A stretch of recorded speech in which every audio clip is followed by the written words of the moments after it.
I've left this dough too long in the fridge, but it'll be all right. It's just gonna be a little bit messy. Sourdough problems. I never mind like how much time it takes to make sourdough, but sometimes life gets in the way and it gets a little bit messy. Also, if you don't have a bench scraper in your life, you gotta get one.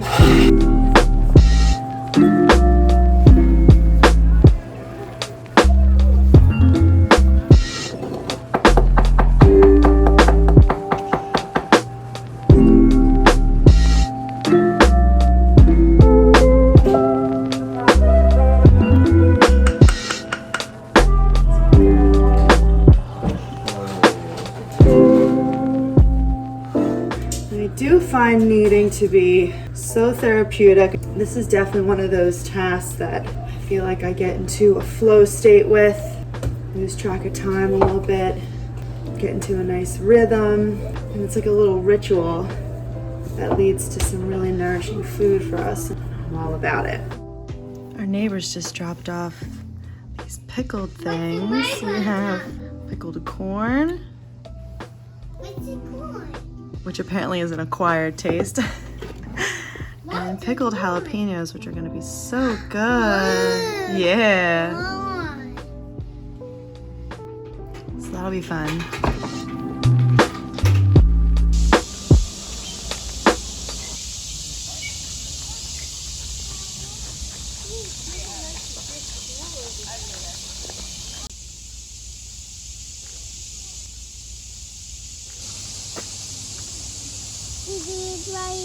Some apples.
Good morning.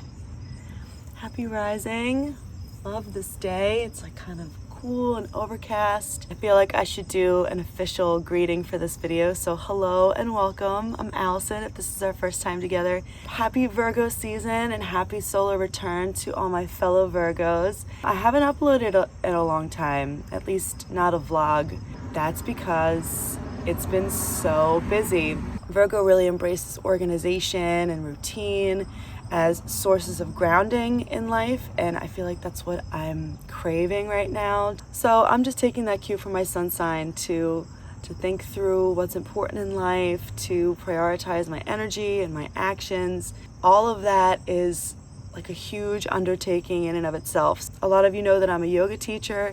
At the beginning of the pandemic, I shifted to teaching online for a lot of different studios. All of that sort of ran its course, and then about a year ago I established a Patreon, which has been honestly the most amazing gift and the most nurturing community. I'm so lucky, and that's been amazing. But now that it's been a year, I think it's time to step back and just think about like the future of that community, and also to like pull my life together a little bit. I made this decision to take a step back from teaching live classes for the month of September. It's gonna be like my longest break from teaching since Sky was born, which is crazy and kind of scary and also sad because I really love teaching and I love being in community with my students and just practicing together, sharing the practice together. So as great as it is sort of a bummer, but I know that taking this step back, walking myself through some intentional thinking and planning is going to be so grounding, and in giving myself just that little bit of space, I know that I'm going to be able to create some more space. Yeah, that's where I am right now. So thank you for listening to my little update. I really love and appreciate you. I actually have to go and get ready to start teaching because my class is in about an hour.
Hello, I'm back. Class was so good, really just what I needed. I'm also really excited just to get back to being exclusively a student for a little while. I haven't practiced yoga just as a student, like taking a step all the way back from teaching for a long time. I always feel like when I'm in a vinyasa class or something really clicks or resonates, I like make a mental note, so like integrate that into maybe a class I teach in the future. I don't know, as much as I love that, it'll be nice to not be in that headspace for a little while where I could just sort of absorb and let things kind of integrate with me personally before like thinking about like, oh, that would be really interesting to bring into next Sunday's class. Or I was already thinking about that theme, I can totally pull this in as well. You know, I just feel like that's like sort of a distracted monkey mind kind of behavior. And I'm excited just to be like centered and feel what it's like to be a practitioner exclusively for a little while. I think that's it for today. I really appreciate you coming along with me for this one. Took some twists and turns. I will see you in another video soon. Bye.